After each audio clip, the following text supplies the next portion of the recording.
Bueno, nada, estamos acá, edición viernes a la tarde, pero bueno, nada, valía la pena por el invitado. Generalmente esto lo hacemos los domingos a las 7 de la tarde, con algunos viajes que tengo yo, lo hacemos a veces los lunes también, así que bueno, vamos desorientando a la audiencia. La idea, ahora Pato te cuenta de qué se trata de este espacio, pero bueno, quería arrancar agradeciéndote por el tiempo y bueno, tratamos de aprender de tu aventura. Buenísimo, gracias. Bueno, full, de vuelta yo también te agradezco por sumarte, un viernes a la tarde. Bueno, la idea es, lo que estamos haciendo hace ya algunos fines de semana, ahora viernes, es charlar con emprendedores argentinos, generalmente, que nada, que estén con ganas de contar un poco su experiencia, cómo fue su carrera, cómo está haciendo su carrera actualmente, qué es lo que están haciendo. Y la idea es esto, ¿no? Bueno, que la gente te escuche, que nos des sugerencias, que nos cuentes cómo fue tu aventura.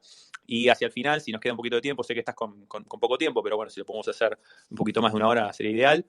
Nada, subir a la gente que tenga ganas de hacerte alguna pregunta, darles mic y bueno, y que si se las puedas responder, sería genial. ¿Te parece bien? Dale, buenísimo. Bueno, para arrancar, si querés, nosotros en general le decimos al invitado que arranque desde donde quiera, desde donde más le parezca conveniente.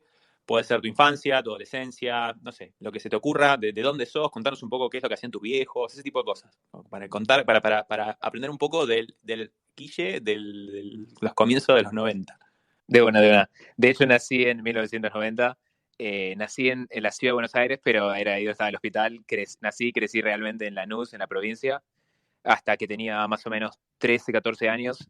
Crecí siempre rodeado por tecnología. Mis viejos son ingenieros de la UBA, química e industrial.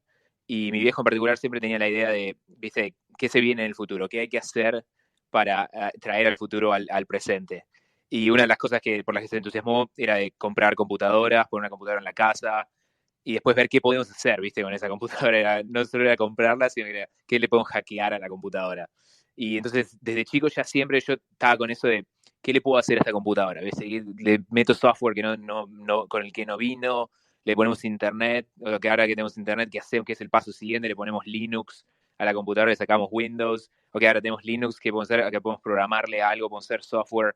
Me metí mucho por el mundo del software libre, de forquear código, modificarlo, rehacerlo, etcétera, etcétera. Y siempre me entusiasmé por eso de cómo las cosas funcionan, cómo se las puede cambiar, cómo se las puede modificar, cómo se las puede hackear. Y ya cuando ya iba al colegio primario y a la tarde iba a cursos de Linux o me volvía a casa a aprender cosas, me puse a laburar con gente de todo el mundo, tanto en open source como con gente que me contrataba como cliente, o sea, como freelancer. Mi primer cliente fue un pibe, creo que era en Filipinas o algo así, que lo encontré por internet, que me dio $20, ni siquiera creo que eran $20, creo que eran $10, $15, por arreglar una cosa en una página web con CSS. Y eso fue como el camino de ida a holy shit, puedo transformar mis skills de algo que me encanta y me apasiona, que es todo el mundo de la programación y el mundo de Linux, y transformarlo en un servicio que le doy al mundo y que me pagan en dólares, que en ese momento, tanto como hoy, el ratio de pesos a dólares era muy beneficial para mí. Ese fue uno de los primeros grandes, digamos, saltos cuánticos de Argentina hacia el mundo para mí. Otro en paralelo, no sé, no me acuerdo si fue antes o me parece que fue un poco antes, fue laburar haciendo páginas web que ponían ads o mandaban referral codes a lo que era el plan Mercado Socios de Mercado Libre en su momento, que otra forma de hacer guita, que hacías una página web y podías recibir revenue de esa página web.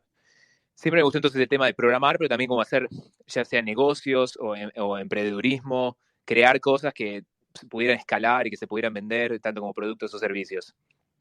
Y uno de los grandes siguientes saltos que tomé fue, me metí mucho en el mundo del JavaScript, el mundo de la programación front-end, el mundo de hacer cosas que fueran interactivas, rápidas, real-time, sobre la web. Y me volví un especialista de eso. Antes hacía cosas en, no sé, en 5 lenguajes. Era lo que necesitaba hacer. Hacía PHP, hacía Java, hacía Visual Basic, HTML, CSS, etcétera. Pero después como que encontré el fuerte mío, digamos, que fue JavaScript. Y me metí en un grupo de programadores. Sí, sí. Vos y yo nos conocemos, por lo menos yo te conozco a vos, no creo que vos me conozcas a mí, pero nos conocemos de un foro de programación que se llamaba PC++. Sí, de una. Bueno, PC++ fue genial porque te contaba del pibe ese que fue mi primer cliente. había un chico en PC más que se llama, no sé, Dark Lord 123, ¿viste? Esos nicks que teníamos en los 90. Y el pibe, él y yo estábamos mucho en los mismos temas. Me acuerdo que utilizamos XMPP Jabber, que es el protocolo que hoy en día Zoom usa under the hood para todo lo que es chat, etcétera, lo usó Facebook en su momento, pero en su momento nosotros usamos directo el protocolo. Era como usar IRC antes de Slack. Usamos ese cliente para chatear peer-to-peer. Y me acuerdo como si fuera hoy. Estábamos chateando y el pibe me dice, che, te la pasás siempre explicando cosas en internet gratis. Yo estaba a full con lo de escribir tutoriales, guías, ayudar a la gente en los foros y esas cosas. Y me decía, hay gente que también necesita ayuda y está dispuesto a pagarte por tu ayuda.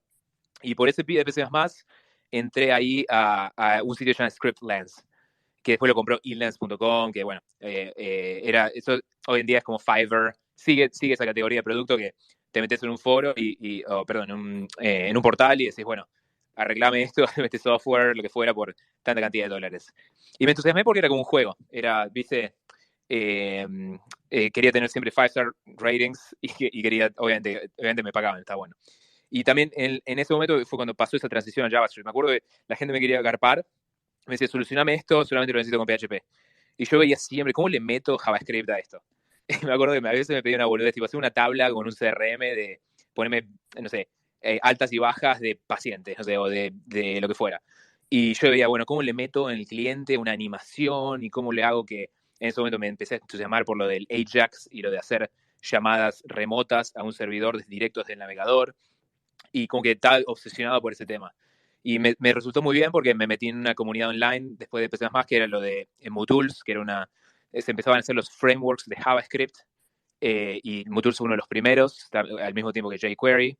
Y por ese proyecto open source generé conexiones que hoy en día me han cambiado la vida, obviamente, porque conocí a toda la gente de Facebook, muchos de mis compañeros de MooTools fueron contratados como los principales ingenieros de JavaScript para crear lo que fue Newsfeed y Facebook Chat y los productos más grandes del mundo de Facebook.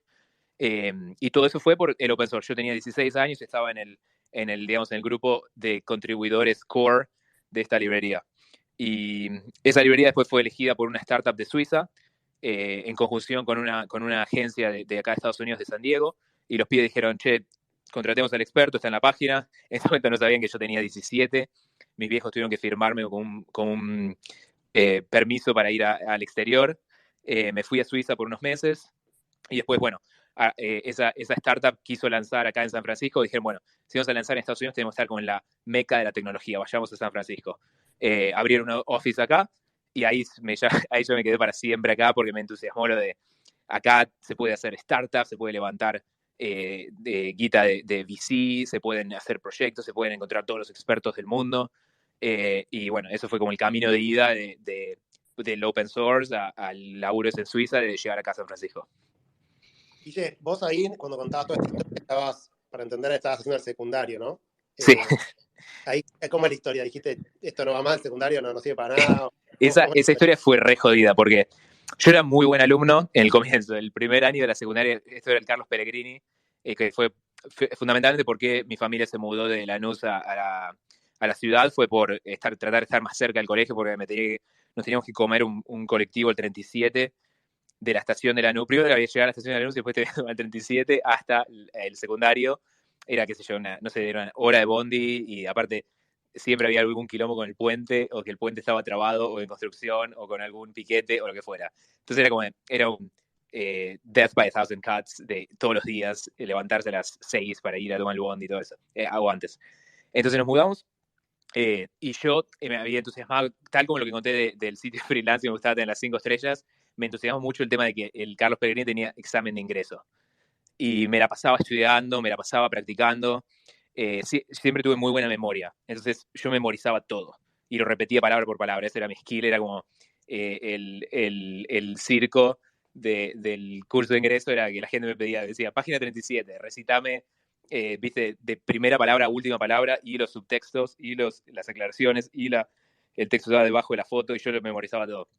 Entonces me gustaba eso, entré número 10, y al año siguiente descarrilé mal. Tipo, lo que empezó a competir en mi vida era, sigo estudiando un montón y sigo teniendo buenas notas, y al mismo tiempo yo ya tenía laburos que cada vez se hacían más grosos.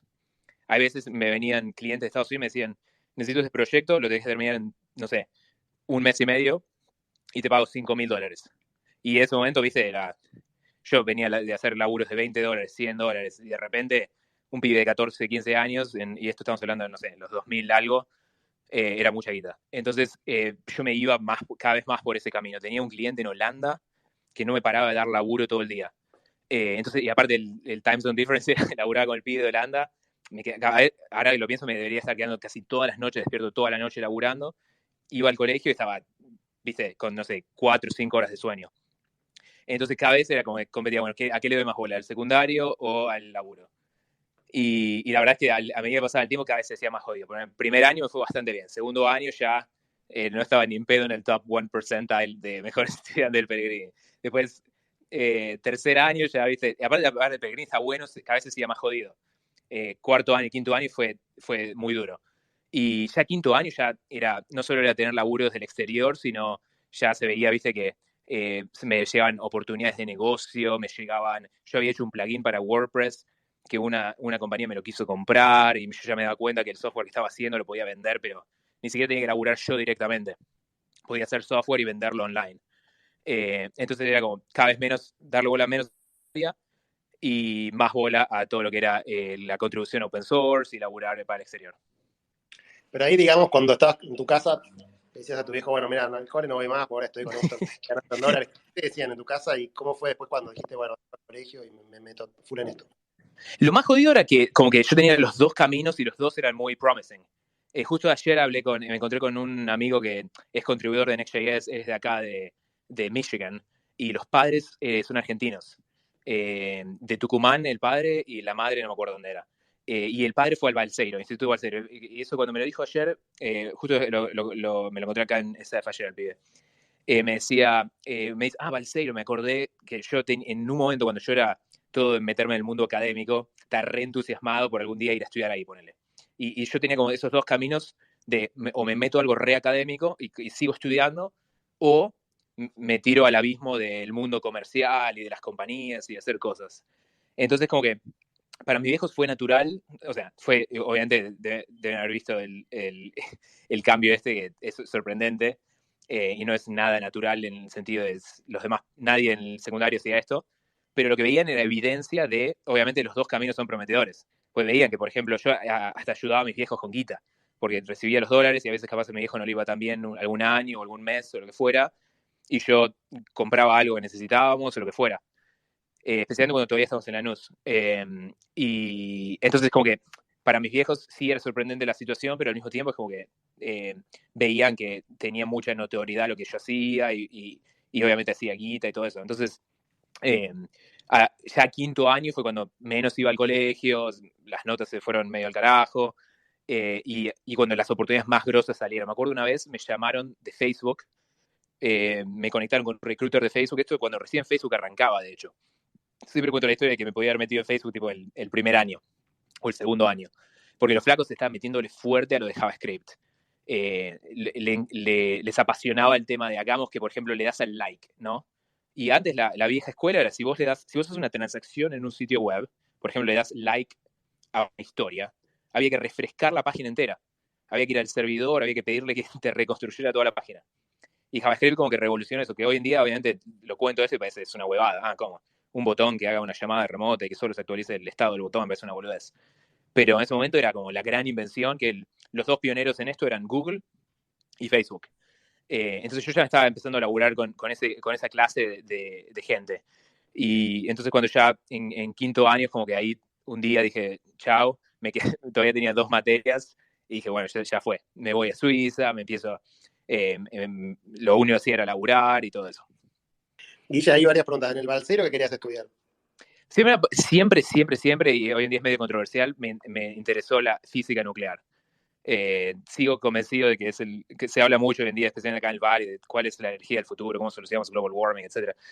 Y todo lo que tiene que ver con la fisión nuclear, y yo eso lo veo como un futuro muy obvio. O sea, hoy en día Alemania está desarmando todas las plantas nucleares, pero para mí es la energía más limpia, más obvia, con el mejor ROI, y solamente hay que solucionar el tema de generarle, porque el tema de seguridad creo yo también está resuelto, pero solucionar el tema de, tiene un PR problem.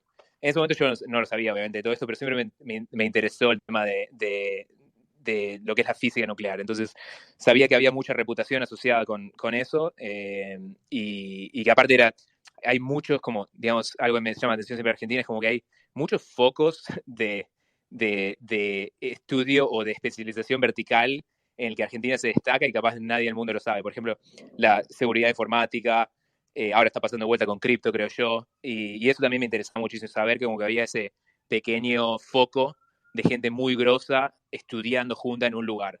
Pero bueno, al final de eso había sido una trayectoria muy académica y al final como que el mundo de lo comercial y lo práctico como que me atrapó.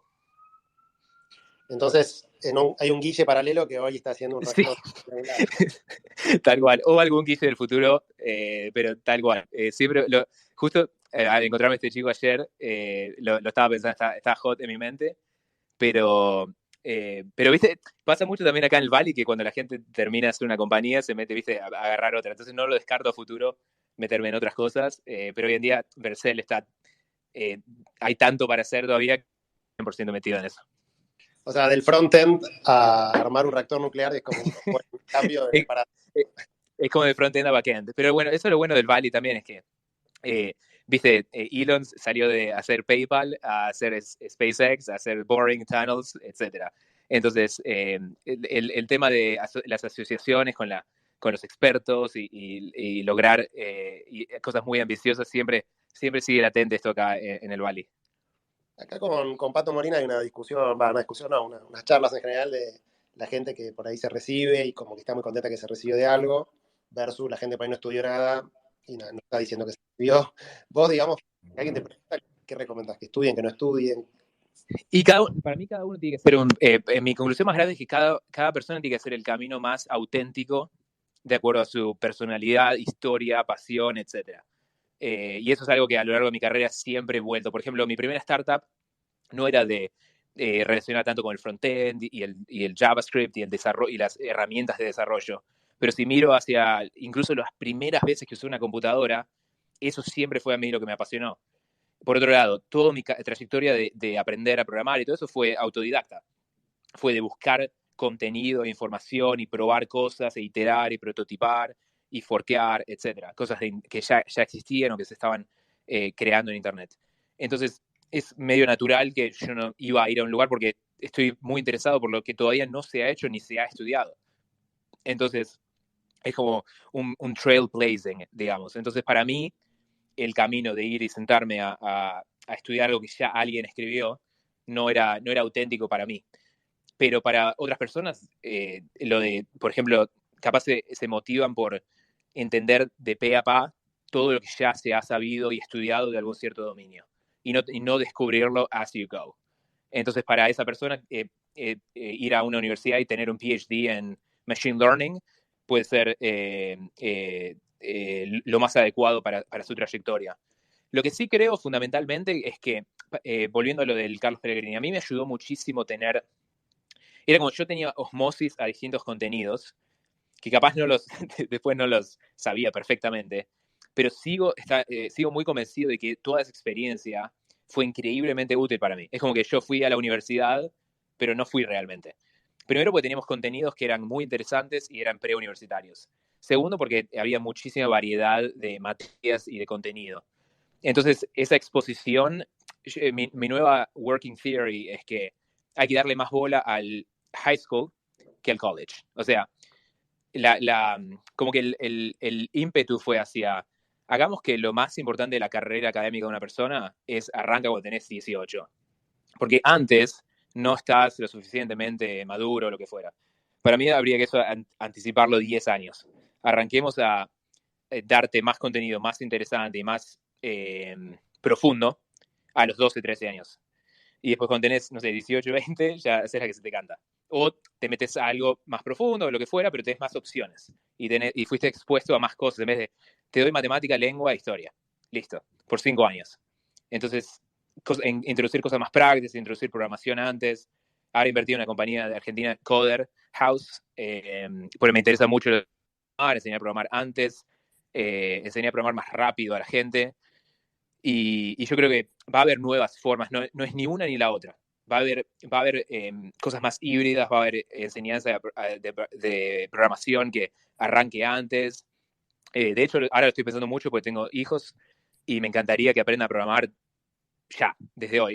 Pero ni acá en San Francisco existen las escuelas que te den eso. Entonces, medio que el ámbito académico medio se evoluciona muy lento, digamos, y estaría bueno modernizarlo. Y supongamos que ahora en la búsqueda que tenés en la empresa, ¿ponés que requisito haber tenido una carrera universitaria o lo que sea, o lo dejaste abierto eso? Justo hoy entrevisté a una chica que viene de Microsoft, GitHub, y muchas buenas compañías, 20 años de experiencia, etcétera. Y en un momento le digo, ¿dónde fuiste a la universidad? Y después le quedo, antes que respondas, solamente me da curiosidad por saber en qué estado vivías, ¿viste? Le aclaré, la verdad no me interesa si me decís Berkeley, Stanford, MIT, lo que fuera, me da lo mismo realmente porque ya todo lo que me había contado de cómo pensaba, cómo analizaba los problemas, cómo se comunica, cuáles son sus motivaciones, qué la motiva y qué la hace que venga cada día a laburar y que quiere realmente resolver un problema jodido que tiene la gente. Eso me interesaba muchísimo más que fui a Stanford y tenía un GPA de, no sé, 4.0. ¿Cuál es la Eso primera igual, que haces para perdón. en la entrevista laboral? Muy bueno. A veces me gusta preguntarle cuál es algo una idea que tenés, y creo que esto es medio cliché, pero está buena la pregunta, ¿qué es una idea que tenés que crees que es controversial o que va en contra de la marea? Que es algo, viste, que decís, bueno, mira, yo creo que para programar hay que dejar de utilizar editor de texto y hay que hacer todo de forma visual, no sé, algo así. Me gusta esa pregunta. La robaste a Peter Thiel, ¿no? Sí, exacto, pues sí, es medio cliché, pero sigue siendo extremadamente efectiva. Primero porque te pone en una posición de realmente hacer como un autoanálisis y como de hacer como ese metapensamiento, de expresar cómo uno piensa, ¿no? Porque uno siempre viene preparado como para responder lo mismo siempre, ¿no? Y pensar en cómo uno piensa me parece muy interesante. Y aparte las respuestas nunca son iguales. Con cualquier otro tema siempre, como ya hice tantas entrevistas, que siempre me llega como lo mismo. Entonces lo que miro ahí no es la respuesta en sí misma, sino el nivel de novedad de la respuesta. Es qué tan outside the box puede pensar esta persona o qué tanto se autocritica, por ejemplo. Si te dice hay que dejar de usar Vercel. Me encanta, porque si está bien sustentado y si hay una muy buena idea detrás de eso, yo soy muy de la escuela de Jeff Bezos en tecnología es siempre day one. Y cada día uno se tiene que hacer la pregunta de, sigo estando en el cutting edge, sigo estando resolviendo el problema que el cliente tiene hoy, porque en tecnología se mueve todo muy rápido. Siempre les recuerdo a mis teams, es tan fácil cambiar cosas en tecnología, ¿no? Si yo decía, bueno, mira, voy a arrancar un nuevo edificio y lo voy a construir con materiales A, B y C, y ya construí 8 pisos. Ya está, el proyecto, los siguientes 50 los voy a hacer de la misma forma. Ahora, en software, el desplazo de plataforma, el desplazo de infraestructura, el desplazo de aplicación, puede ser a veces overnight. Y algo que dice Jeff que me gusta mucho es, el cliente, vos te lo reunís, vas a tomar café, haces el check-in, nosotros tenemos los Customer Success Managers, etcétera. Somos todos amigos, etcétera. Le preguntás al cliente, ¿cómo van las cosas? Sí, perfecto, acabamos de shipear esto y cerramos el quarter y nos está yendo todo muy bien. Nosotros tenemos muchos clientes de e-commerce y nos van a decir, y estamos vendiendo con todo, el Black Friday salió perfecto, etcétera. Pero después, lo que dice Jeff Bezos es que el cliente siempre en el back of their mind están desatisfechos. Siempre hay algo que puede ser más rápido, más novedoso, más barato, más eficiente, más fácil dentro de la compañía y de enseñar y de adoptar. Y siempre uno va probando cosas. Obviamente esto no es siempre cada individuo dentro de una corporación, pero hay veces cuando yo pienso en el rol de un CTO o lo que fuera, siempre pienso en una persona que tiene que estar increíblemente open-minded y curiosa de cuál es la solución del futuro. Entonces, si alguien me responde eso, me encanta, porque para mí es la forma más adecuada de uno realmente pensar en tecnología. Y hoy en día lo ves como piensa gente como Elon Musk, ¿no? Ellos piensan el rol de alguien de tecnología se vuelve medio el rol de un inversor, ¿no? Como que ya no se sabe si esta es una persona de producto o esta es una persona que es un venture capitalist que empieza a hacer alocaciones de capital. Como que a medida que va pasado el tiempo, el next Steve Jobs no es una persona que solo está en un cuarto pensando cómo pule la siguiente versión de Macintosh. No, es una persona que está pensando, bueno, y en el caso de Elon, por un lado, invierto en AI para hacer self-driving cars, que tienen que tener prácticamente inteligencia artificial generalizada a nivel humano para resolver el quilombo que es San Francisco, por ejemplo. Y al mismo tiempo invierto en hacer túneles que me resuelven y simplifican el problema de trasladar un vehículo en un espacio 3D, en punto A, un punto B, que lo hago ni siquiera teniendo un algoritmo. Y entonces como que uno va pensando como un inversor que invierte y al mismo tiempo hace hedging. Y eso es algo que lo aprendí cuando empecé a entender cómo funcionan las compañías muy grandes acá en Silicon Valley, como Google y Facebook. Una vez se dice, ¿cómo puede ser que Google creó, no sé, 200 productos en los últimos 5 años, ponele, y dieron de baja ya 190? Hay un sitio web que se llama Killed by Google, no sé si lo ubicás, que te dice todos los proyectos que Google mató a lo largo del tiempo. Y eso es porque los flacos pacientes hoy en día actúan como un hedge fund o un private equity firm o un venture capital firm. Empiezan a hacer inversiones. Van probando la A a la Z, algunas la van a pegar. Exactamente. Creo que era la Page que contaba los microsegundos que tardaba en cargar la página web de Google y decía que era muy... Exactamente.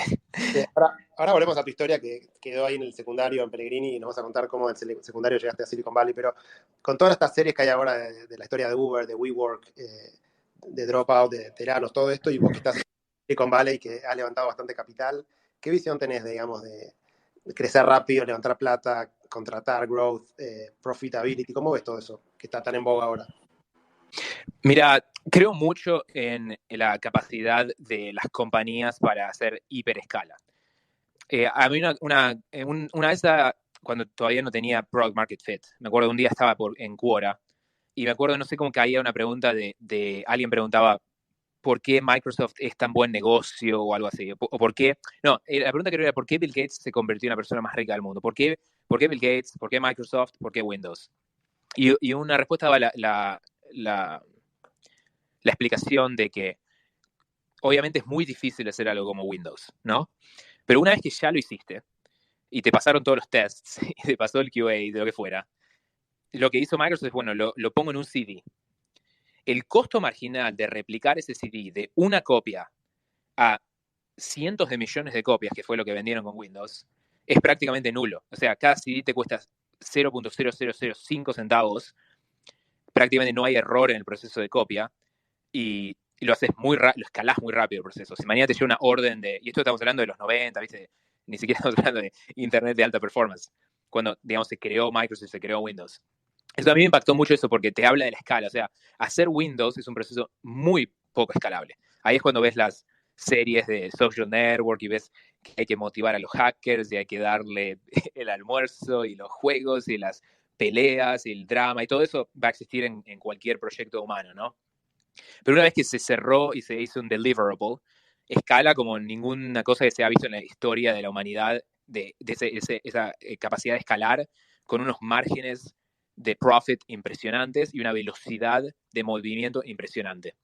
Entonces, ahí es como que a mí, eso parece una boludez, te lo cuento, es re obvio, pero para mí ahí me cayó una ficha y yo, ahí es cuando no sé si fue exactamente por ese episodio, pero mi nuevo framework de cómo pienso sobre, por ejemplo, cualquier tipo de problema, no importa que tan difícil sea, yo necesito generar ese tipo de escala. Por ejemplo, en términos de lo que hacemos con Vercel. Vercel como cliente tiene a una persona bastante sofisticada, es un desarrollador. Pero nosotros, ese problema de vengo con un código de un sitio web y lo quiero desplegar a nivel global. Antes, en los 90, en los 2000, etc., eso era un proceso que era muy, muy difícil. Las compañías que te resolvían ese problema, como Sun Microsystems, etc., hacían un partnership con la compañía, entrenaban a los developers, te daban el hardware, pasaban semanas y meses y te ponían online.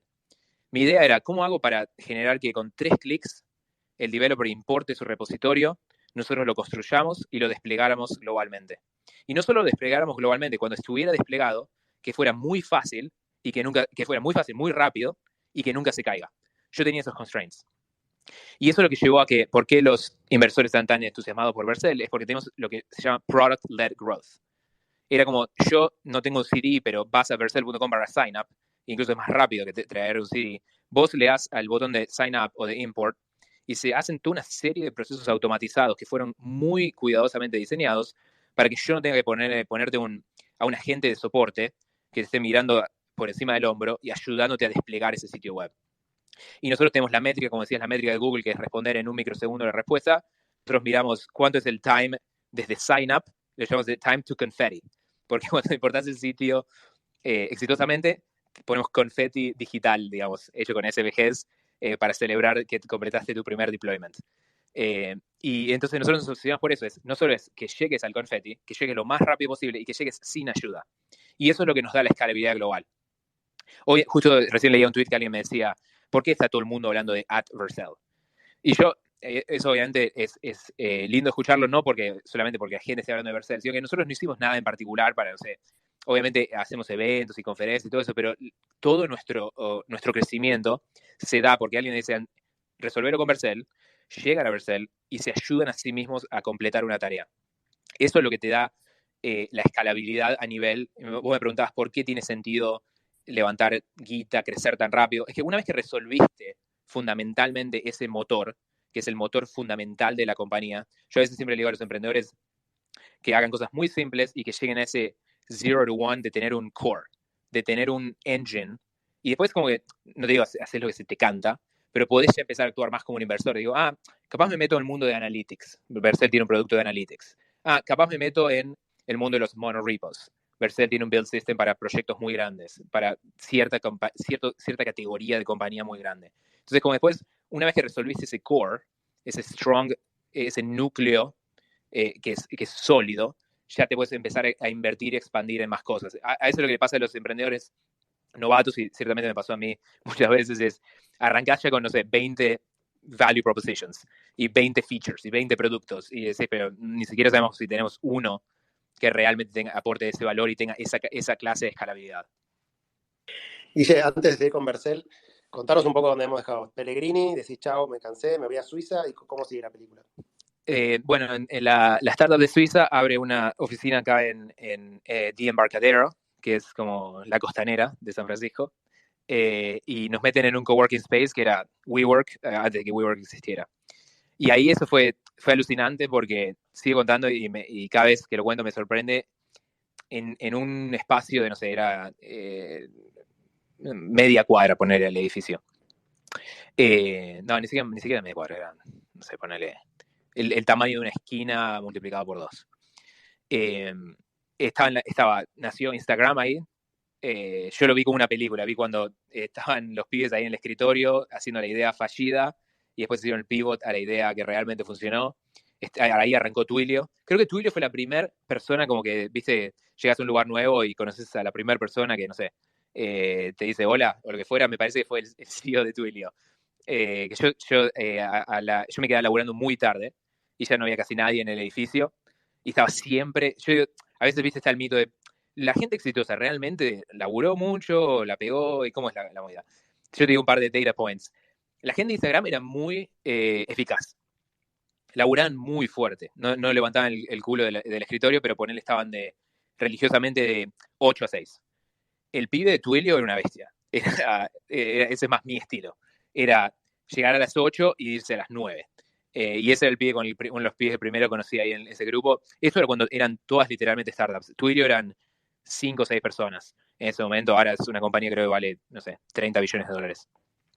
Y como yo estaba ya rodeado en ese, digamos, mundillo de emprendedores, eso es lo que a mí me entusiasmó a empezar a hacer mis propias startups. Yo decía, es como parecía fácil, ¿no? Parecía accesible. Y conocí a un chico que le interesaba mucho el primer problema en el cual queríamos laburar, que estaba relacionado con educación. Era como una EdTech online, y era un pibe de Harvard Business School, que los padres eran de Venezuela y se estaba por mudar a San Francisco, de Atlanta. Creo que era Atlanta, sí. Y bueno, ahí ya arrancamos, ahí en ese coworking arranqué mi primera startup, y bueno, y después esa startup se la vendía a WordPress, que compraron más que nada la tecnología y el talento de vuelta. Nosotros estamos metiendo muy buena innovación en todo lo que era el mundo de JavaScript, Esa el startup mundo. que vendía WordPress, ¿cuántos años tenías? ¿Cómo fue el proceso de venta? ¿Levantaste capital? ¿Cómo fue esa historia? Sí, yo ya había levantado una serie Seed. No me acuerdo cuánto habíamos levantado en total, pero creo que eran $2 millones o quizás menos. Nos estaba yendo muy bien con el producto de educación. Teníamos classrooms digitales, creo que llegamos a tener 500.000 teachers, pero no nos terminaba de cerrar la industria. Como que hacer guita, y por eso me gusta mucho lo que ahora enseñan a codear, venderle a las escuelas tradicionales no nos daba ese crecimiento que queríamos ver. Pero lo que sí observamos, y esto también yo estaba muy inspirado por cómo los pibes de Instagram habían hecho el pivot y habían simplificado su offering, nos dimos cuenta que a las teachers les gustaba mucho colaborar con compartir archivos, y teníamos una feature de compartir archivos y documentos. Hacía muy fácil subir cosas y te daba inmediatamente un hipervínculo y lo compartías. Y bueno, habíamos hecho un producto muy bueno, ni siquiera lo habíamos lanzado todavía, y me acuerdo que le mandé un mail a Matt Mullenweg de WordPress, porque en WordPress era muy importante la parte del media management, de subir archivos, subir videos, subir adjuntos a tus blog posts, etc. Y le propuse, mirad, yo te puedo dar la tecnología, la puedes integrar a WordPress a través de una API, y al pibe le encantó la idea, decía, esto me puede reservar para mejorar toda esa parte de WordPress. Y no, ahora mirando hacia atrás es como que fue la estrategia de venta perfecta. Yo lo estaba mirando más como una integración. El pibe se metió a full, se propuso comprar la compañía antes de que lanzáramos, para no atraer más competencia y más interés. Y todavía ni siquiera hemos salido de beta, lo cual me acuerdo leer los comentarios en Hacker News, la gente decía, pero es una burbuja, las startups ni siquiera lanzaron y ya han sido adquiridas. Y los números eran re pequeños comparado con los números de lo que se habla hoy en día, de la valorización de compañías de tecnología. Pero yo tendría, creo, ahí 22 cuando la vendí, creo. Yo la había arrancado cuando tenía 19. Y me parece que 21 o 22 tenía cuando la vendí. Después pasé 2 años en WordPress, y ahí es cuando y ni siquiera antes de los 2 años, ahí es cuando ya me daba quiero arrancar algo y quiero, como que entre comillas decía, quiero terminarlo, ¿viste? Quiero ir más lejos porque ya tengo el gusto de lo que es hacer un producto que sea exitoso, que tenga atracción, que genere interés y todo eso. Acá estoy yo, Pato, el dueño original de la cuenta. Una pregunta medio contrafáctica. ¿Vos crees que hubieras podido hacer todo lo que hiciste desde Buenos Aires también? ¿O para vos estar en Silicon Valley, descontando la experiencia en Suiza, ¿no? Fue una condición sine qua non, que si no hubieras tenido esa experiencia, la posibilidad de ir a San Francisco, no hubieras podido hacer lo que hiciste. Y secundando eso, la pregunta que te hago es, ¿vos ves hoy posible que se pueda lograr lo que lograste desde Buenos Aires o necesitas estar en Silicon Valley? Mira, hoy y en ese entonces eran muy diferentes. En ese entonces yo creo, sin haber venido acá y ver con tus 2 ojos lo que es posible, por ejemplo, la experiencia de Y Combinator es meterte, viste, acá por 3 meses, como para que la idea de program para mí fue brillante. Es como que el chabón entendía que había como una magia en el proceso, en cómo se labura, incluso en el clima, en los lugares, en la gente que conoces, etc. La idea del chabón era, con 3 meses de experimentar eso, tener esa experiencia, ahí ya lo vas a entender. Yo creo que eso era el requisito mínimo, por lo menos. Yo creo que sin tener una idea de cómo se operaba en términos de valores, cultura, esa idea de buscar la escala, de cómo se comunica a la gente, de cuáles son los hábitos, de cuánto se labura, cuánto party versus work, etc. Todo eso no digo era necesario, de vuelta, vivir acá 20 años, pero sí, para mí es muy interesante verlo. Es como ir al zoológico. Y tenés una idea de cómo es eso. Pero ahora ha cambiado mucho. Yo creo que hoy en día el acceso a la información es tan rápido, y incluso leer los pensamientos en tiempo real de la gente que está acá o está allá, etc., te puedes aproximar mucho en forma remota. Lo que justo el otro día alguien me estaba haciendo esta pregunta y yo decía, la diferencia es que cuando vos tenés un objetivo que es muy difícil, vos vas a me imagino, vas a querer tener todo ordenado hacia tu favor. ¿no? Vas a querer minimizar cualquier oportunidad. Es como la checklist que hacen los pilotos antes de decir, este avión puede volar, tiene combustible, tal alerta funciona, el plano de vuelo está computado, etcétera, etcétera, etcétera. Para mí, yo te diría, uno de esos requerimientos acá es que quiero ser un unicornio de tecnología. Bueno, si vivo en San Francisco, tengo un 0.5% de chance mejor de tener éxito, yo creo que eso sigue siendo cierto. Entonces, si sos una persona medio obsesiva con hacer micro optimizaciones, yo creo que hoy en día estar acá sigue siendo una optimización interesante, pero de vuelta es una optimización, no es un requisito. Yo tuve la suerte de ser inversor en compañías como Auth0, y yo conozco la historia de Auth0 desde el día cero, que Matías, bueno, yo por eso digo lo de tener ventaja de estar acá en San Francisco. El pibe pasó por nuestra oficina que estaba en 300 Brandon Street y me pichó Auth0, decidí invertir, pero básicamente se construyó remotamente esa compañía, ¿no? Creo que Matías sigue viniendo acá, el CEO de Okta, que ahora Okta compró Auth0, vive acá, y el otro día me dijo, bueno, voy a estar un fin de semana en San Francisco, o sea, el chabón siempre venía por acá, etcétera, pero la Está verdad, Spaces también, Mati, si lo querés salvar.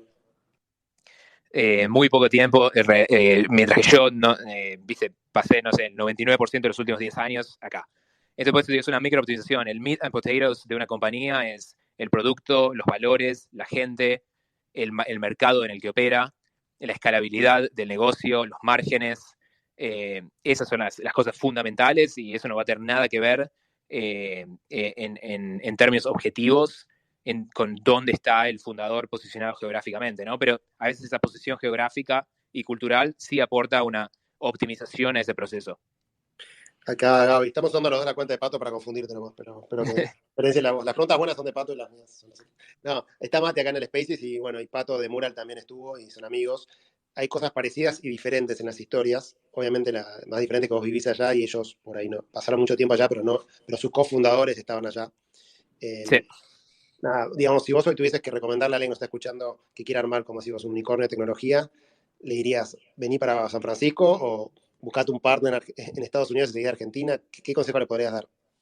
Mira, para el mercado principal de cualquier compañía de tecnología que en nuestra industria, por ejemplo, que como Matías y yo, que le vendemos a las enterprises, le vendemos productos de desarrollo o servicios, el mercado número uno siempre va a ser Estados Unidos, ¿no? Y el segundo va a ser Europa, y el tercero va a ser Japón o alguna otra parte de Asia, etcétera. Entonces, siempre vas a necesitar un componente muy, muy grande de inversión en Estados Unidos. Por ejemplo, en el caso de Auth0, todo lo que era go-to-market, la parte comercial y todo eso, estaba focalizada acá en Seattle, San Francisco, etc. Y no me imagino otra forma de poder hacerlo para ese tipo de negocio. Ahora, si yo estoy haciendo tienda nube o Nuvem Shop, te digo, en ese caso, igualmente te puede ayudar a estar en San Francisco o pasar mucho tiempo acá, porque podés, no sé, contratar a toda la gente que ayudó a construir Shopify from scratch y te resulta más fácil. Y tenés acceso al talento y al know-how y a los inversores, etc. Pero de vuelta, es una optimización. Depende todo mucho de a qué mercado estás apuntando. Por ejemplo, Snapchat famosamente está en LA. Y en LA es donde reclutan cierta clase de persona que realmente entienden muy bien la dinámica social de la gente más joven y saben cómo promocionar productos sociales con un network de influencers, etcétera, etcétera. Entonces, ahora, cuando pienso dónde están todos estos núcleos de innovación, muchos de ellos están en Estados Unidos, pero hay otros, por ejemplo, Israel con el tema de la ciberseguridad, son unos bochos. Hay muchísimos lugares del mundo, en Argentina creo que también, y de vuelta, cada vez que pasa el tiempo se están equiparando las cosas, se están haciendo que las ventajas se hacen cada vez más pequeñas, pero siempre hay que ser por lo menos hay que pasar tiempo en esos lugares para entender cuáles son esas ventajas y ser consciente de lo que uno se está perdiendo realmente. Entonces hay que verlo y decir, bueno, lo tomo o no lo tomo, pero lo que no recomendaría es ser ignorante de qué se trata ese lugar remoto. ¿El tema de cripto, qué opinas? ¿Hiciste alguna inversión? ¿Estás pensando en hacer algo? ¿Cómo lo ves? Me gusta muchísimo. Uno de los grandes objetivos de Vercel que tenemos como North Star es descentralizar la web. Nuestra motivación más profunda es queremos que la web sea rápida en todos lados. Tengo una anécdota de que hace unas semanas estuve en Argentina Y bueno, mi DNA, me encanta a mí todo el tema de la performance, ¿no? ¿Qué tan rápido es Internet? ¿Qué tan rápido son los sitios web? ¿Con qué tecnología están hechos? ¿Están hechos con Next.js? ¿Qué capos? Bueno, etcétera. Lo que me pasó es que cuando volví a Estados Unidos, todo andaba más rápido.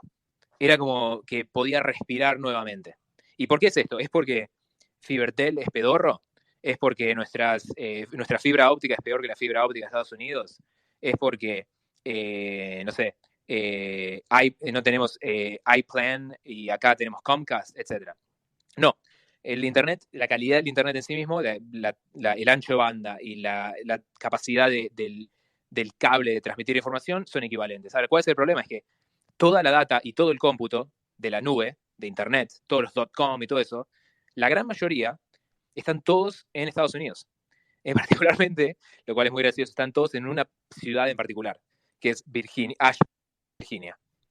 ¿Dónde está el servicio secreto de Estados Unidos, ¿no? Más o menos.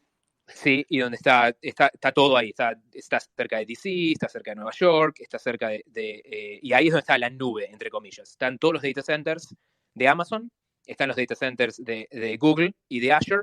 Obviamente tienen otras regiones, pero la web e Internet evolucionó de forma tal que el default es que está todo ahí. Es como que cuando viste, no sé si te pasa a veces, te registras un sitio web y el país arranca con Andorra o Anguila porque es el primero. Internet evolucionó así porque cuando ibas a lanzar una instancia en la nube, el default era US East 1, Virginia. Entonces lo que pasa es como que tenemos un Internet que ha desequiparado las cosas. No hay forma de que en Argentina en los sitios web, entrar por ejemplo incluso a lo que las noticias, Hacker News, Twitter, todo eso va a andar más rápido en Estados Unidos. Entonces, Vercel está muy motivado a que eso cambie. Si vos estás desplegando una aplicación, que se despliegue globalmente. Si vos estás leyendo data, que se lea de la ciudad más cercana a la que estás. Y eso obviamente ayuda mucho a nuestros clientes porque venden más productos en e-commerce, convierten muchos más sign-ups cuando hacen cosas de marketing, etcétera, etcétera. Entonces, lo que yo veo ahora es que va a haber como un collision course, porque nosotros laburamos en Internet, entre comillas, tradicional. Es como Web 2, no Web 3, ¿no? Pero todas las ideas de Web 3 centralización son muy aplicables a los requisitos y motivaciones de incluso las grandes corporaciones que son clientes de Vercel, como McDonald's o Under Armour o The Washington Post. En realidad quieren las mismas cosas. Quieren la velocidad, quieren la descentralización, no quieren tener un único punto de falla. No quiere que, por ejemplo, se te cae el data center en Virginia y bueno, de repente no te anda Twitter. Entonces, me leo mucho, me he estudiado la gran mayoría de los papers seminales, entre comillas, el paper de Satoshi, muchos de los artículos de Vitalik, muchas de las nuevas blockchains como Algorand, Near, etc. Porque creo que hay algo de ahí que se va a transferir a Web2 y viceversa. Y que tengo un amigo que dice, vamos a terminar con Web5, que va a ser la combinación entre Web2 y Web3. Es un chiste el que hizo el pibe, pero me gusta mucho porque las críticas que se hacen sobre Web3 es porque hay cosas de Web2 que están mejor resueltas. Y las críticas que se le hace a Web2, como por ejemplo que hay 5 dominios que tienen toda tu información, Google, Amazon, Facebook, Apple tienen toda tu información, y eso obviamente Web3 lo está resolviendo mucho mejor, porque vos tenés tus private keys y sos tu dueño de tu información, ahora sos tu dueño de tus assets digitales con los NFTs, y tienen cosas que están mucho más copadas que lo que los terms of service de Instagram es que cuando subís una foto, Instagram pasa a ser el dueño de la foto. Y te dice, lo vamos a utilizar cuando se nos cante el culo. Y entonces alguien de Web3 viene y dice, no, pará, la foto es mía, tengo un registro digital inmutable de que la foto es mía, etcétera, etcétera. Y ahora después viene alguien de Web2 y dice, pero cada transacción tarda 3 horas y quemaste 3 Amazon Forests en el proceso de meter una transacción al blockchain. Entonces, ahí Web2 obviamente es mucho más eficiente y mucho más lean. Pero creo obviamente que uno puede aspirar a tener las dos propiedades de un Internet nuevo. Che, Guille, vuelvo ahora, te llevo y te traigo como para confundirte un poco. Te podríamos toda la historia, pero digamos, después de la historia de la venta de WordPress, ¿arrancaste Vercel o de ahí hay otra compañía más? ¿Cómo es la historia? No, arranqué Vercel porque la cosa que observé adentro de WordPress, No, y ¿de dónde viene el nombre? perdón. No, te voy interrumpiendo para molestarte. ¿De dónde viene el nombre de Vercel? ¿Qué significa o significa algo? Sí, te cuento. Algo que también es muy, no lo veo tanto en el exterior, pero lo veo mucho en San Francisco, es la gente entra a compañías, se inspira y sale a hacer otra compañía. Es como que acá hay un reciclaje tremendo de gente y compañías. Tengo un amigo que siempre me dice, en todas las compañías, porque él está en el Silicon Valley hace 30 años, me dice, siempre ha pasado de que un empleado de compañía A termina siendo una compañía que es más grande que la compañía A. Entonces, cuando yo estaba en WordPress, una de las cosas que observé era muy difícil desplegar un sitio web o hacer un nuevo producto adentro de WordPress. O sea, si vos querías contribuir a WordPress.com y querías hacer un fix en la, digamos, en la plataforma principal, era muy fácil. Pero si vos querías, bueno, ahora voy a desplegar un nuevo producto, vamos a expandir el set de productos, vamos a hacer un nuevo dominio, un nuevo barra algo, lo que fuera, y quiero experimentar con un nuevo lenguaje, un framework, una nueva plataforma, etc. Era prácticamente imposible para el ingeniero que quería hacer un producto que los recursos necesarios de infraestructura como que se crearan automáticamente. Había que poner un support ticket, había que esperar un mes y alguien te daba un servidor y metías algo dentro de un servidor y después la responsabilidad de escalarla era tuya, etc. Entonces, ver eso y ver varias otras cosas más es lo que me decía yo. Ahora puedo hacer una plataforma que para este problema no exista nunca más para ninguna compañía del mundo.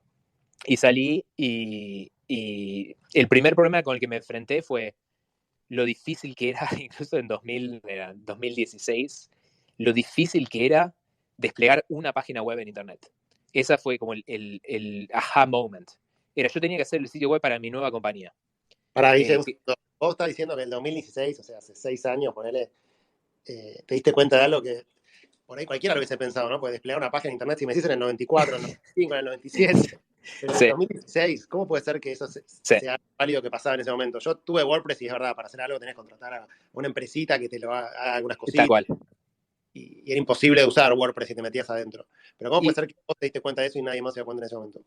Y yo creo que mucho está relacionado con que era tan ambiciosa la idea, porque lo que las tecnologías de las cuales se hablaba en ese momento en el Valley, Kubernetes, se hablaba mucho de la nube, eran muy especializadas, muy avanzadas, y como que había como un acuerdo implícito en la conciencia colectiva de que si Google no pudo hacer que Kubernetes fuera más fácil, ¿por qué lo va a hacer este pibe? Yo iba a los inversores y decía, no, Kubernetes no se va a usar nunca más, especialmente para lanzar un sitio web. ¿Por qué tengo que hacer un container, un sitio web, un team de operaciones y todo eso? Pero yo realmente lo único que necesito acá es lanzar un sitio web. Y muchos inversores me decían, no, pero ya está, ese problema Google lo resolvió, es así, es open source, es tan fácil como va a ser en su versión última, etc. Y para mí tiene que ver eso mucho con la ambición. Yo no lo tenía muy bien resuelto en su comienzo. Pero mi ambición era muy sencilla, yo creo un directorio, ejecuto un solo comando y recibo una URL en forma instantánea, o sea, segundos, con el contenido de mi sitio web. Y mi idea también tiene que escalar de un sitio web de, no sé, tu vieja vendiendo sándwiches a algo tan grande como Walmart. Por ejemplo, hoy en día Walmart.com corre completamente sobre Next.js en nuestro framework. Entonces, tenía esa ambición, tiene que ser muy fácil, pero no puede ser fácil y sacrificar la escala y ambición del ingeniero o la persona de producto que está agarrando esa tecnología. Y esa combinación no existía. La tenías parcialmente, ¿no? Uno podía ir a Squarespace o Wix o lo que fuera y te daban el sitio web. Pero vos no ibas a poder hacer un Fortune 500 sobre esa tecnología. Ahora, hacer tecnología muy sofisticada obviamente existía y es como que la combinación de esas dos propiedades, y eso es algo que yo no siento en el mundo de la tecnología, la siguiente gran idea va a tener una combinación de cosas que hoy en día la gente dice es imposible. Bueno, es imposible que, no sé, la computadora sea muy eficiente. Esto es lo que también resolvió Apple en su momento, ¿no? La idea era, bueno, ibas a poder tener fuentes lindas, buen diseño, fácil de usar y que la computadora fuera muy potente. Y después sale Macintosh y dice, bueno, no, es all of the above. Y yo creo que muchas de las innovaciones tienen esa característica de como que hay un acuerdo colectivo de que dos cosas son imposibles de tener como juntas, pero viene un emprendedor y lo hace. Entonces la historia de Versal, estabas en WordPress, te diste cuenta que había un problema, fuiste, hablaste con inversores, levantaste algo de capital, arrancaste la compañía, ¿y cómo sigue la historia? Y el salto cuántico más grande nuestro fue, creo que fue en octubre de 2016, nos dimos cuenta que no era suficiente solo resolver el problema de, bueno, con un comando te levanto infraestructura en todo el mundo para servir tu sitio web, sino que nos dimos cuenta que también había como que darle la herramienta de desarrollo para hacer la aplicación misma a la persona. Entonces ahí fue cuando se nos ocurrió crear Next.js, que tomamos como engine una tecnología de Facebook que se llama React, que es open source. Hoy en día React yo lo explico como si fuera Linux. Es como el kernel de toda la infraestructura de UI de la web. Y de la web y de incluso ahora aplicaciones nativas también. Detrás de todas las interfaces está este motor open source, tal como detrás de la gran mayoría de los sistemas operativos está Linux. Lo que nos dimos cuenta era, la gran mayoría del mundo no utiliza Linux directamente. Por ejemplo, Linux está detrás de Android, pero lo que realmente tiene valor para el usuario final es Android. Nosotros nos dimos cuenta que había una oportunidad semejante con React. React está muy bueno como motor, pero faltaba algo que realmente lo hiciera accesible al mundo entero. Y eso fue lo que hicimos con Next.js, que nos dimos cuenta que teníamos algo muy zarpado porque el día que lo sacamos estuvo, digamos, en las noticias de nuestro mundo, casi no se hablaba de otra cosa, que superó todas mis expectativas. Yo no sabía que iba a ser tan grande. Y lo otro que pasó que es muy interesante es, y eso siempre digo, cuando alguien realmente tiene product market fit, hay una frase que tiró un flaco, es el producto, el mercado te lo saca de las manos. Y eso es algo muy importante de tenerlo en cuenta, porque cuando uno tiene algo que realmente funciona, no hay que luchar contra los molinos de viento. Es como que el mercado no puede parar para empezar a adoptarlo. Y es muy difícil llegar a eso, pero cuando pasa, lo vas a reconocer. Y nos pasó que, por ejemplo, Twitch, la comunidad de videojuegos, se pasó a Next.js, sacaron un proyecto enorme sobre Next.js. No sé, semana número 3 me entero de eso. Semana número 5 me entero, el diario más grande de China, QQ, se pasó todo a Next.js. Es el sitio más visitado en China. Boom, todo basado en Next.js.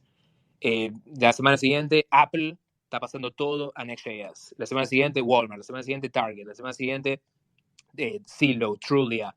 Es como que del Fortune 5000, sin que yo hiciera nada. Obviamente yo estaba haciendo el framework, hablábamos, sacábamos features, etc. Pero tenía esa propiedad me parece que a Matt le va a haber pasado lo mismo con WordPress, de que la pegaste con el timing, la pegaste con el diseño, la pegaste con la oportunidad. Y obviamente después hay que crear un negocio alrededor de eso, que nosotros lo hacemos con el despliegue, el hosting, la network global que distribuye tus aplicaciones Next.js. Pero esa oportunidad de crear eso y ver cómo se distribuye y cómo sigue creciendo hoy en día fue algo que realmente no lo había vivido anteriormente y fue increíble. RauchG.com está hecho con qué tecnología. Next.js. Yo toco Next.js. Carga rápido, ¿eh? No tiene Sí. muchas imágenes de todo texto, pero apretás y carga al toque. Y bueno, una de las cosas que inventamos con Next.js es hacemos prefetching. Cuando vos cargaste RauchG.com, todos los links en esa página ya fueron precargados. Cuando pasás el mouse arriba de un link, pre-renderizamos. Es casi imposible hacer un sitio más rápido que RauchG.com. De hecho, yo por eso uso Next.js, porque por más que sea un sitio simple, cuando mirás las propiedades y la tecnología que le metimos ahí al framework, te das cuenta que puedes hacer cualquier cosa con la misma tecnología. Puede ser un sitio de e-commerce, puede ser... Por eso daba el ejemplo de Twitch. Twitch es un sitio que es como una social network con chat y muchos videos. Después tenemos, no sé, Zillow, que tiene un mapa, Google Maps, y te muestra todas las propiedades que puedes alquilar. Y es como que lo bueno del React y de la web es que puedes pasar de algo que es muy simple, que es capaz solo texto, o puedes pasar a ser Gmail, que realmente es como una aplicación entera corriendo dentro del navegador. Y esa fue la otra gran, digamos, innovación de Next.js, es que te permite atravesar ese gran estrecho de algo que parece muy simple a algo que es muy complejo. Y la tecnología se mantiene prácticamente constante. Entonces, cuando hablamos de la escala, no es solo la escala en, no sé, volumen de desarrolladores, volumen de descargas, sino que también escala en digamos, en los use cases. Y eso es algo que seguimos expandiendo. Por ejemplo, ahora muchos desarrolladores me cuentan que están utilizando Next.js para desplegar aplicaciones mobile nativas. Porque React tiene, digamos, un engine para la web y tiene un engine para mobile que se llama React Native. Entonces ahora estamos viendo que Next.js se está metiendo directamente dentro de los celulares. Y eso de vuelta es con la escala de llegar a muchos use cases y muchos lugares. Guille, me quedé con la duda de qué significa Vercel. Vercel fue una palabra que inventó una firma de acá de Estados Unidos que está detrás de los nombres más interesantes del mundo. Por ejemplo, nombraron, ¿conoces Fibris? El producto de aromatizador. O nombraron, por ejemplo, Dasani, el agua de Coca-Cola. Nombraron Azure, la cloud de Microsoft. Y también nombraron Vercel. Los requisitos que le dimos era, tiene que ser versátil, tiene que hablar de velocidad, tiene que hablar de acelerar. Y bueno, nos dieron esa palabra que no existía. La buscabas en Google, los tipos de estos como que inventan o descubren palabras. También descubrieron o inventaron Sonos, la tecnología de los parlantes. Y bueno, lo buscamos en Google, había 30 resultados. El .com creo que nos salió $50 o algo así, muy barato, $500 creo. Y la verdad hicieron un laburo increíble. Sí, sigo Gaby, con las preguntas. ¿Qué es Vercel? ¿Cuánta gente trabaja? No sé, ¿qué nos puedes contar de la dimensión de la compañía? ¿Qué tan grande pensás que puede ser en los próximos años, dado todo lo que estás contando? ¿Cómo te imaginas la compañía más adelante? ¿O te imaginas vendiéndola, haciendo un IPO? ¿Qué ambición tenés con esta compañía? Mira, una de las cosas que como argentino siempre como que tuve que hacer la adaptación cultural es las compañías acá, por lo menos en el Valle, son mucho más transparentes. Yo estaba acostumbrado a no solo transparentes hacia adentro con los empleados, sino incluso con sus competidores.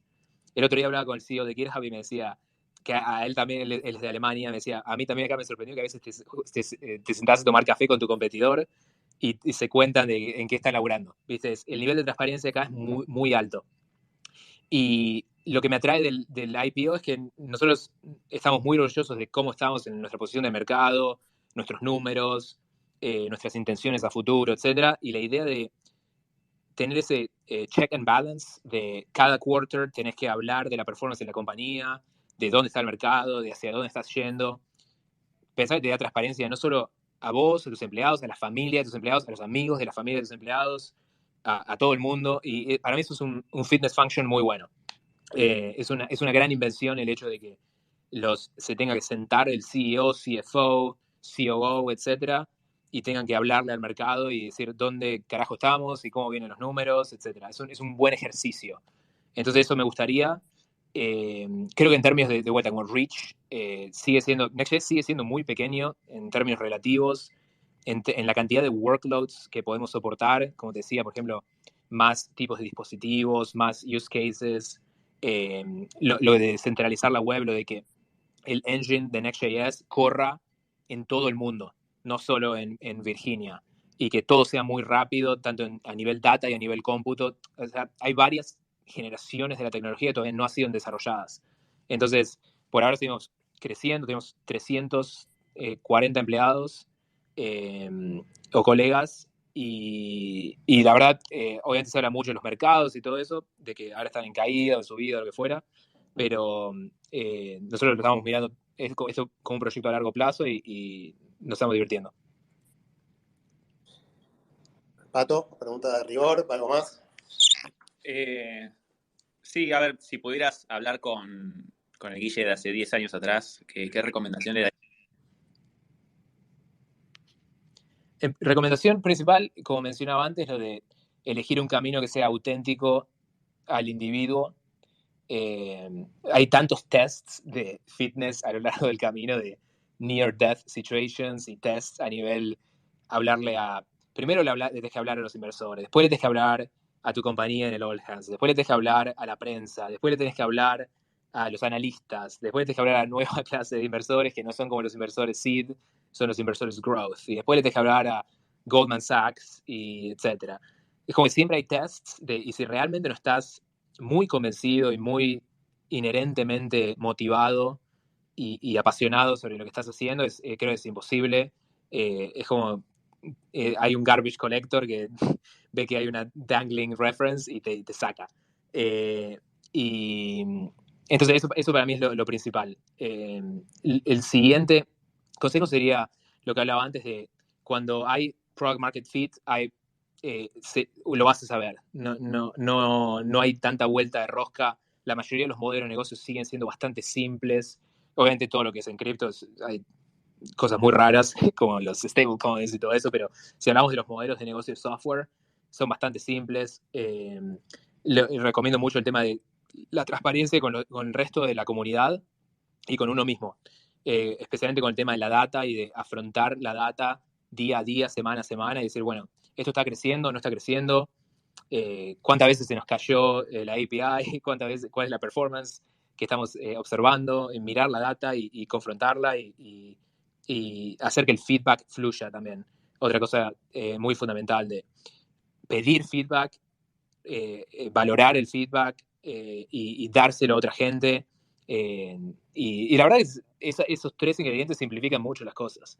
Me gusta mucho la frase de Sam de los días son largos, las décadas son cortas, porque a grandes rasgos, de vuelta, hay bastante simplicidad detrás de todo lo que tiene éxito y todo lo que crece, pero el día a día se siente como es escalar el Everest.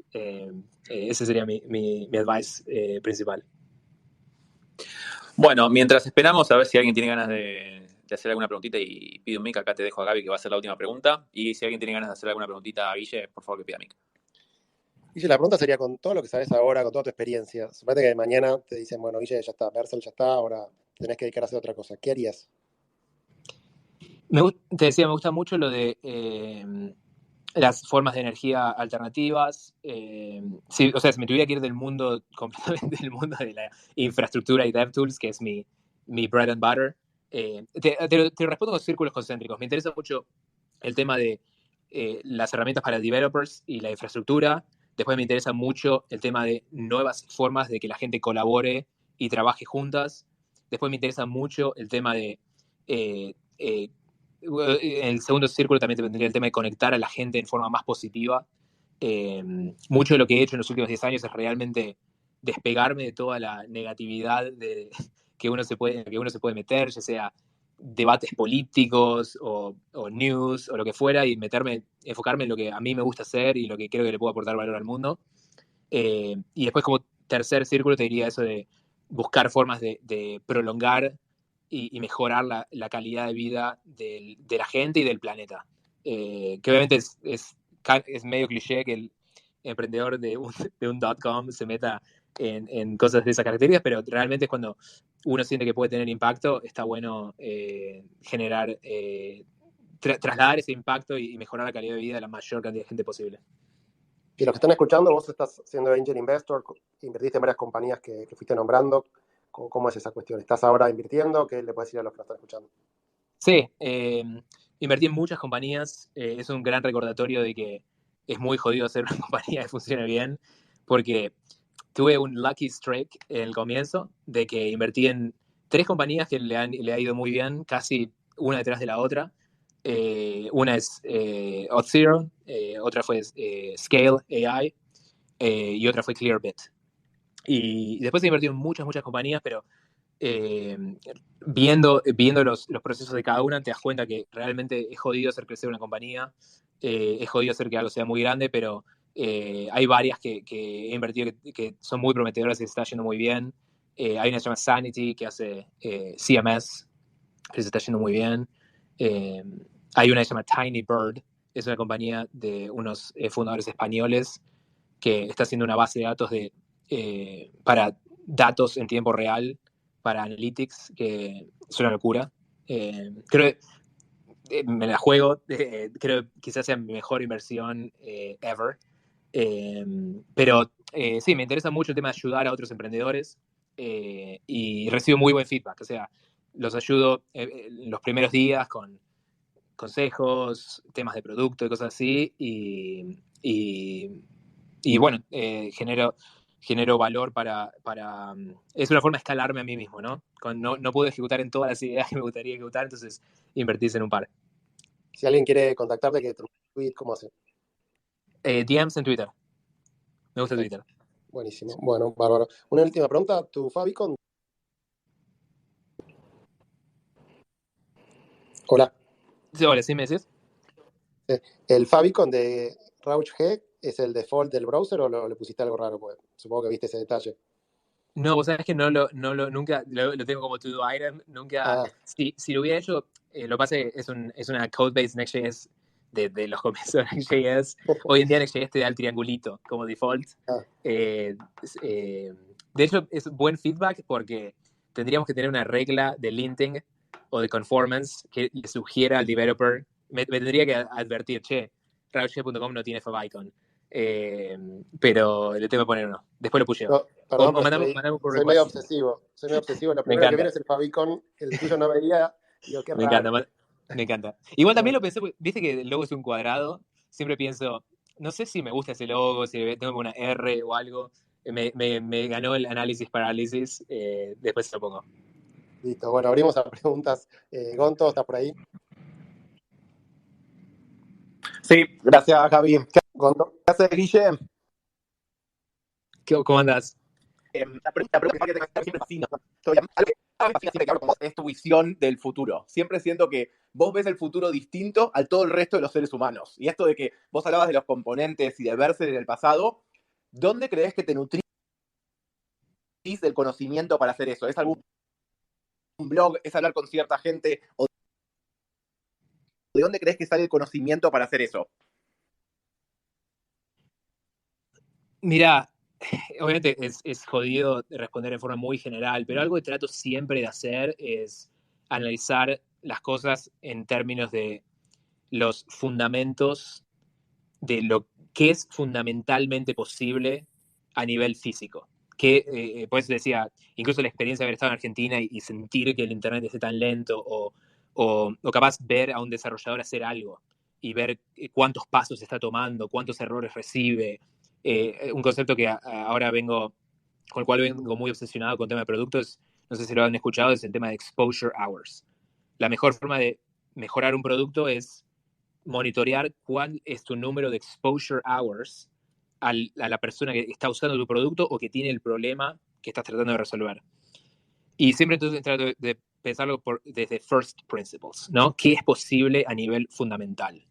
Y una cosa que hice antes de hacer Next.js es escribí 7 principios, se llaman 7 Principles of Rich Web Applications, y creo que el primero o el segundo arranca con, bueno, ¿cuál es la velocidad a la cual se puede transmitir un bit de información en fibra óptica en el mundo hoy en día? ¿Cuál es la latencia de costa a costa a Estados Unidos? De hecho, la medí ayer para hacer reality check, la medí ayer desde Amazon a Amazon en costa a costa es 60 milisegundos de IAD a SFO. Entonces lo pienso, bueno, ¿qué es fundamentalmente posible y cuál es el delta entre donde estamos hoy y lo que es fundamentalmente posible? Si el delta es un multiplicador interesante, ¿no? Yo pienso siempre, ¿cuál es el 10x opportunity? Si veo una oportunidad que es 2x, no sé si me interesa tanto. Si veo una oportunidad que es 10x, y a veces esto no es tan matemático, sino que es medio intuitivo, pero sí lo veo como algo que he hecho ese ejercicio para posicionarme en un estado futuro. Entonces me posiciono mi mente en ese estado futuro y voy hacia atrás en los pasos necesarios para llegar a ese objetivo. Obviamente ese 10x tiene que ser económicamente relevante, ¿no? Nosotros lo sabemos y lo hemos medido, que si te doy ese 10x y vos estás corriendo, no sé, walmart.com, te voy a generar 10x las sales opportunities, o te voy a mejorar el cart abandonment, o te voy a mejorar la cantidad de transacciones y checkouts completados por día. Entonces, esos como son los ingredientes fundamentales. Hay una charla de TED muy buena de un premio Nobel de Física de Estados Unidos que decía, simplifica toda la historia de la física como fundamental laws y habla de la simetría en estos fundamental laws. Dice, el universo es una combinación de chance y fundamental laws. Chance, obviamente, empieza a hablar de la física cuántica y demás, pero hay algo muy, muy cierto en eso, ¿no? Que hay algo de chance en todo lo que hacemos. Matías de pedo, no sé quién me lo introdujo y vino a la oficina y me mostró una versión re pedorra 0.1, pero la idea estaba buena y tuve suerte y nos mandamos, pero siempre hay algo de vuelta, de fundamental laws y chance. Y bueno, obviamente hay que jugársela. Espectacular. Ahí Mati dice que sí. Marcelo, ¿alguna pregunta? ¿Estás por ahí? Hola, buenas tardes, chicos. No, yo solamente agradecer por el espacio, porque imagino que el tiempo de Guillermo, bueno, lo intuimos todo, ¿no? Que es súper valioso y la verdad que deja un montón de enseñanzas. Yo no vengo del lado de la programación, así que imagínate que no podría hacerle ninguna pregunta, pero súper interesante en cuanto a lo que él habla del feedback, de enseñanza. Yo tengo un chico preadolescente y me sirve todo esto, ¿no? más allá de que él lo noto como un dotado, ¿no? Una persona que a los 13 años, 14, empieza a trabajar como él trabajaba, habla de, no sé, una capacidad de trabajo, de concentración, de foco y también inteligencia, ¿no? Porque la verdad que aprender a programar a esa edad y a los 17 ya irse afuera con desarrollos como él habla. Así que no, solamente agradecer y la verdad que súper interesante la charla. Muchas gracias.